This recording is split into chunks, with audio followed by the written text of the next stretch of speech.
How you doing? With full transparency, full honesty, I've been doing so well, so great, just balling out, you know? Just wonderful, so wonderful that I've actually joined the Suicide Squad.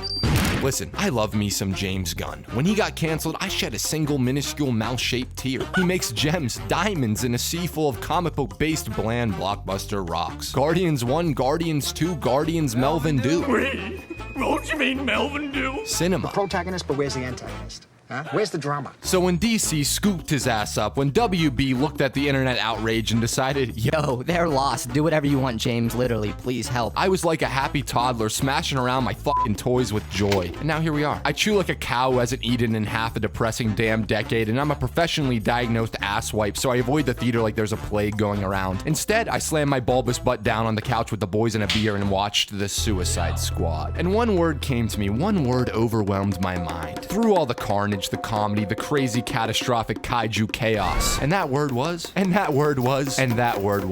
alive. Everything in the Suicide Squad feels alive. The camera, the characters, the craziness of James Gunn. Us. We never feel locked down. We never feel caged, imprisoned, barred up in a fun for the whole family PG-13 romp. Instead, we feel free, alive, constantly on the move, running, dancing, killing, shredding, a distinct, fast-paced, visceral, visual rhythm that almost never stops. It's less refined, less staged, less operatic than the Guardians films, which fits the gritty, grimy, often grotesque nature of these characters. It's closer to Gunn's Slither, his Super, his trauma days on big budget crack. The film cackles with laughter, crackles with a practically done, punky, youthful, kinetic energy. Dick measuring contests in the form of extravagantly murdering innocents, absurdly colorful and absurdly twisted romantic fantasies that culminate in a euphoric flower-popping, neck-slicing killing spree. A giant starfish who has been used and abused by various political powers, much like the titular characters, wreaking havoc on a city like an angry child, desperately trying to regain its taken power, and just if only for a brief, fleeting moment, finally be seen.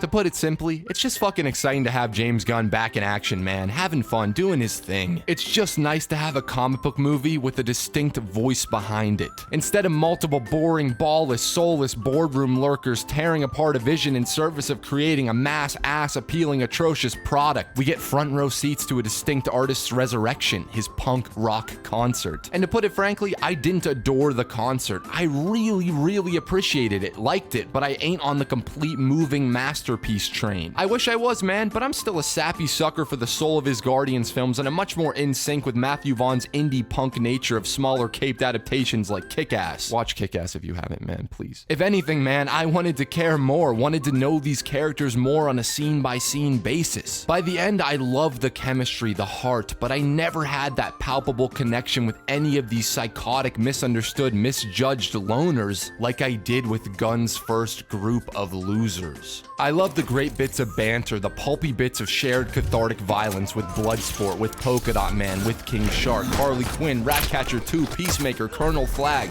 Milton. But I wanted more scenes, more conversations, more human moments between Robert, between Abner, between Nanawe, between Harley, Cleo, Christopher, Rick, Milton. But the Suicide Squad isn't the slow burn character drama. It's a schlocky, gory, ballsy war movie. I think I would love for people to feel that there's an opportunity for spectacle film to take chances. If people can feel that, then I think that we've done our job. Of course, I wouldn't be saying I wanted more bar drinking, bus riding, bittersweet moments if I didn't already care about these goons, if I didn't want to know more, feel more. And it's ridiculous at this point how superhumanly efficient Gunn is with getting you to care about these guys and gals. And maybe he ain't too subtle about it. Maybe he doesn't have the time to be. Maybe his characters sometimes scream exactly what we need to hear in order to empathize with these fucking clowns. You know what's fucking embarrassing is having you as my father. I know fucking leader. I think you have a serious case of daddy issues. And theoretically, that should not work. Show me instead of telling me, blah, blah, blah, blah. But the characters, the actors are charismatic enough, vulnerable enough to make us care, to make us believe in them. And Gunn is always empathetic enough, in touch enough with the world he creates to say so much by holding on a look, a smile, a smirk, a loving glance. And sometimes that's more than enough to make us believe in their bond.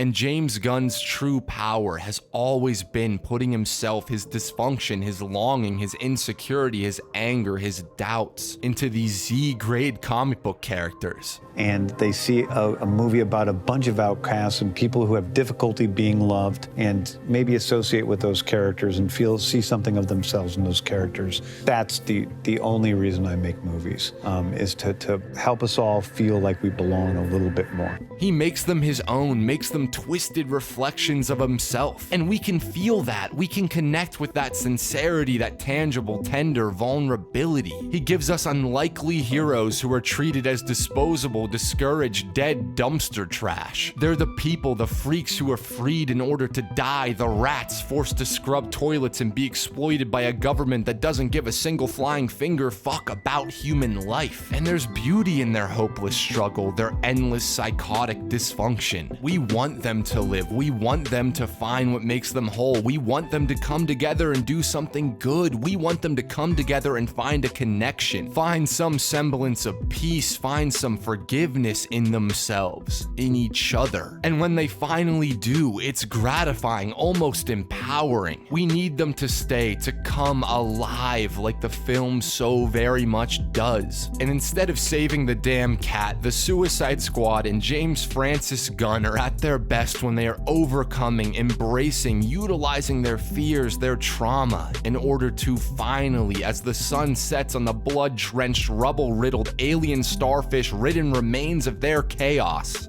pet the fucking rat.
No!